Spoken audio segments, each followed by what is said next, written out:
આમાં વાવણીની શરૂઆત કરવી છે આપણે, પણ લાગતું નથી હાલે અત્યારે છે ને. આમાં લીલું લાગે છે કારણ કે તડકો જોઉં ને તડકો નથી અત્યારે. તો હું ટાંકો ભરવા જાઉં. આ ખેતરમાં આવી જોડીએ વાવણી, ઓલા ખેતરની કંઈ ખબર નહીં.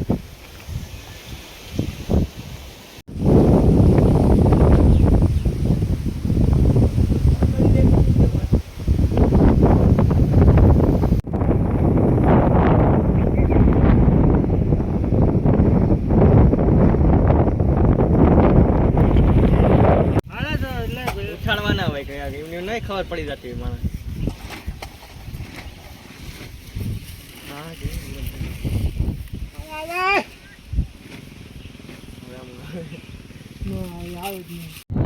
तीन वागे रिक्शा આવ્યો તો ચાલ ને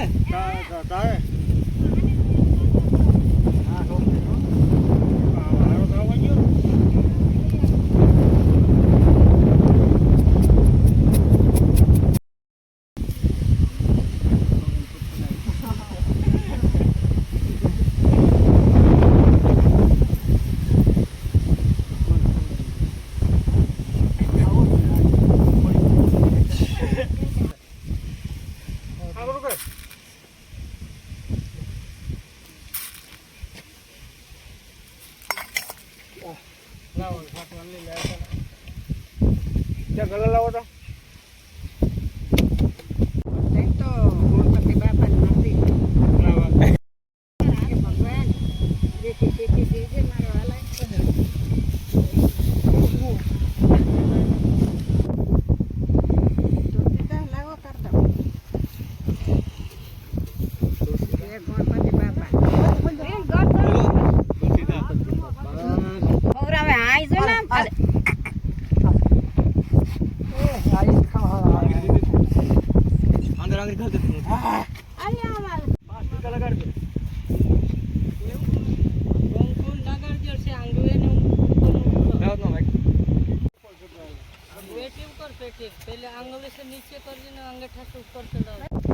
જો ભગવાનનું નામ લઈને આપણે વાવણી ચાલુ કરી દીધી છે. કટકી ઓલું ખેતરની ખબર નહીં, કટકી તો આગળ કલાક થાય વાવતા. 3 વાગે ચાલુ કર્યું બધું હમું કરીને, સરખું મુહૂર્ત કર્યું, સાથીઓ બાથીઓ કરીને, પેલું કંકુ ગુલાલ લગાડીને ઘી બળદના હિંગડામાં ને બળદની વાવણી પૂરી કરવાની છે. પછી આપણે હમાર રપટો આ ટ્રેક્ટરમાં થઈ જાય બરાબર ને. પછી એવું લાગશે ને તો બીજી ફેરી હમાર આપણે કોઈ ભાઈના બળદ બોલાવલે હું, એટલે હું આપણે બળદને એટલો લોડ ન પડે. કારણ કે 60 વીઘા વાવવું કંઈ હેલું ના કહેવાય, એટલે બહાર કાઢી દઈએ ને ધીરે ધીરે. એમાં આપણે ઉતામર નથી. એક ઉથલ મારી તો એટલો કોટો લઈ લીધો ટ્રેક્ટરે. રાબ બહુ મોટી કરાવેલી, રાબને હમાર બે હારે થઈ જાય. ને મમ્મી પાણી લઈને આવી ગયા. આપણે મકાન જોઉં કેવો દેખાવ આવે.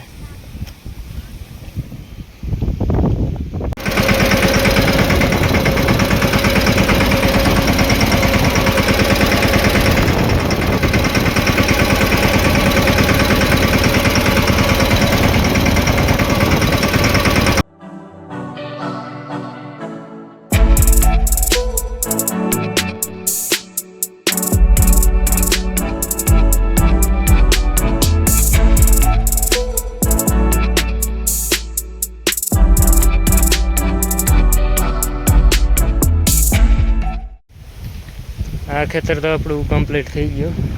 હવે જો બી ને બધું ઓલા ખેતરમાં જાય. એ ખેતરમાં આપણે 7 વાગ્યાથી વાવવું, 5:30 થયા. આખું નહીં વાવે, લીલું હોય. જો ખેતર હાઈ ક્લાસ બને ટ્રેક્ટરથી પાછળ વારે ને. હેડ ફિટિંગ આપણે જાજુ થઈ ગયું આજે કમ્પ્લીટ. આજે લગભગ હાવ થઈ જાય ને. કાલે તો પાણી ફિટિંગ ટોટલી કમ્પ્લીટ. તલે આપણે વેચી દીધા એટલે કાલે એ તોરાઈ જાય. થોડુંક તમને બતાવું.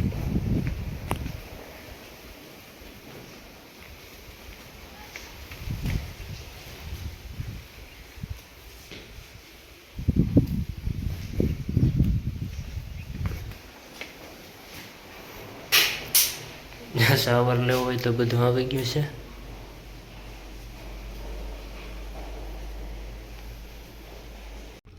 હેઠે કનેક્શન ચેક કરવા વાલ ચાલુ કરવા આવ્યો તો પાણી આમાં ભરેલું હે. જે આ તો નાનો પડે, આપણે જે બીજો સાઈડમાં આવડો જ રાખવાનો હે. આ લગભગ કેટલા લીટરનો હોય છે? અંદાજે 750 લીટરનો હે. એટલે બીજો મૂકશું એટલે 1500 લીટરનો થઈ જાય કમ્પ્લીટ. ને જો પતરા બતરા ને આગળ ઝાડવું હે તો અલગ દેખાવ આવે હે મકાનનું કંઈક. હાલો અમે જઈએ આમ હમણાં ટ્રેક્ટર લઈને. ટેસ્ટિંગ આપણું થઈ ગયું હે. બધું પાણી ઓર કમ્પ્લીટ.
આપણે એટલા ખેતરમાં વાવીએ છીએ ને ભરત છે ને પૂગી ના આગળ ટ્રેક્ટરને તો ના પૂગે. ભરત 3 આયરું લે, ટ્રેક્ટર લે 4 આયરું એકાલે, એટલે એક ઉથલને 8 આયરું જાય. એટલે આગળ થઈ ગયો એટલે હું આ બાજુ આવી ગયો. આપણે આ ખેતરમાં પાણી હાલે. આપણું સૌથી છેલ્લું ખેતર છે. છેલ્લા ખેતરમાં સાસ નાખ્યા હતા ને એ જ ખેતર. બસ હવે લગભગ આજે રાતે કાલ સવાર સુધીમાં પી જવું જોઈએ. એક જ મોટર રાખીએ, 2 નથી હાંકવી, કારણ કે હવે અમે આગો થઈ ગયા. આપણે ખેતરો જેમ વાવાતા જાય એમ પાતું જવાનું. હું આગતો હતો, દીપકને દઈ દીધું અત્યારે. એ જરા કોરો ખાઈ લે, ટ્રેક્ટરનો રખ પૂરો થઈ જાય. આમાં હું વાહે કંઈક વજન દેવો પડે, ખાલી થઈ જાય તો, બાકી તો રેડી જ લાગે. હાઈ ક્લાસ ખેતર બને. જો અત્યારે હાથ થઈ ગયા અને હાંકી હાંકીને થકાઈ ગયું છે. ને રૂમમાં આપણે લેમ્પ બધા ફિટ કરી લીધા છે. લાઇટ ફિટિંગ કમ્પ્લીટ થઈ ગયું છે આપણું.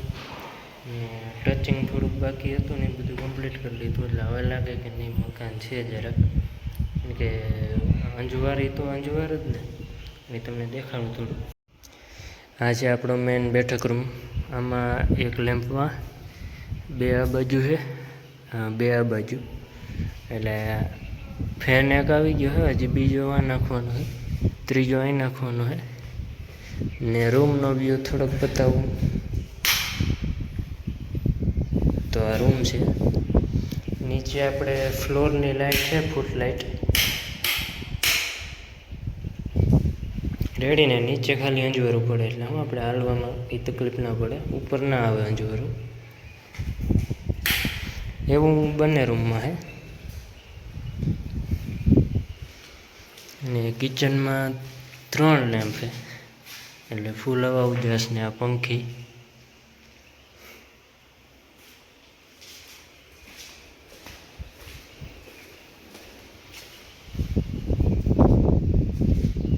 વોશિંગ મશીનનું કનેક્શન થઈ ગયું છે. ઉપર લેમ્પ છે, પાણીના ટાંકા બધા ભરાઈ ગયા છે, બધું કમ્પ્લીટ છે. હવે એક બારી બારણા થઈ જાય ને એટલે રેડી, મકાન કમ્પ્લીટ આપણા. ચાલો અત્યારે હવે પાછો હાથ તો થકાઈ ગયો છે, વાવણી કરી. અને હવે આપણે 6-7 દી તો આમ જ કામ હાલવાનું. હાલો મળ્યા પછી આવનારા વિડીયોની અંદર. આજનો વિડીયો કેવો લાગ્યો કમેન્ટમાં બતાવજો.